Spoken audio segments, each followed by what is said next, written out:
ایک روز ہمارے محلے میں کسی بچے کو تکلیف ہوئی تو اس کی ماں کی پریشانی پر میری بہن نے یوں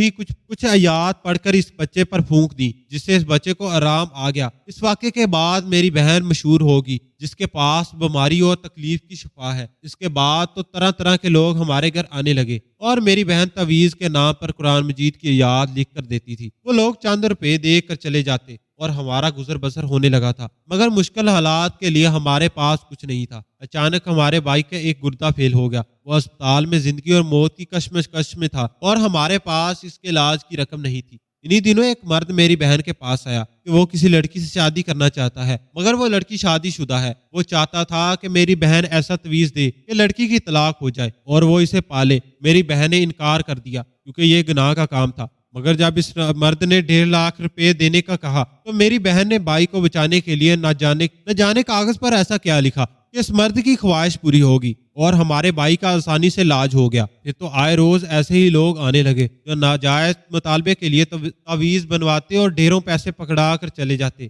ایک روز میں نے چھپ کر اپنی بہن کو وہ تعویذ بناتے دیکھا تو میرے سر پر آسمان گر پڑا، کیونکہ میری بہن کاغذ پر قرآن الٹا لکھ رہی تھی اور یہ کالا علم تھا۔ میں دکھ سے پاگل ہوتی، میری بہن کو روکنے لگی، اسے سمجھانے لگی وہ توبہ کر لے۔ وہ بولی کہ اگر میں ایسا نہ کرتی تو ہمارا بھائی کب کا مر جاتا۔ میں اس بات پر غصہ ہو گئی تھی، اس سے تو اچھا تھا ہمارا بھائی مر جاتا، مگر وہ یہ حرام کام نہ کرتی۔ زندگی موت تو اللہ کے ہاتھ میں۔ اپنی بہن کو بہت سمجھاتی رہی، مگر اب وہ لالچ میں آ چکی تھی۔ وہ اتنی نیک تھی کہ روحانیات پا چکی تھی، مگر اس نے پیسوں کے لالچ میں سب کچھ گوا دیا۔ اس کی زندگی بھی اچھی تھی، وہ نماز قرآن پاک بھی پڑھتی تھی، حتیٰ کہ توبہ کی مہلیت دے پناہ ہی موت دے دی اور سخت عذاب دے دیا گیا، اور میرا کہا سچ ہو گیا۔ میں گمسم ہو گیا تھا۔ میں اپنی بیوی کو اتنا نیک سمجھتا رہا اور وہ صرف دنیاوی پیسے کی لالچ میں اتنا بڑا گناہ کرتی رہی، اور میرے سامنے بیٹھی میری دوسری بیوی اس جیسی حافظ نہ ہونے کے باوجود اللہ کا خوف رکھتی تھی۔ اللہ تعالیٰ نے مجھے اب اصل میں نیک بیوی سے نوازا تھا۔ کالا علم کروانے والے اور کرنے والے دونوں کے لیے اللہ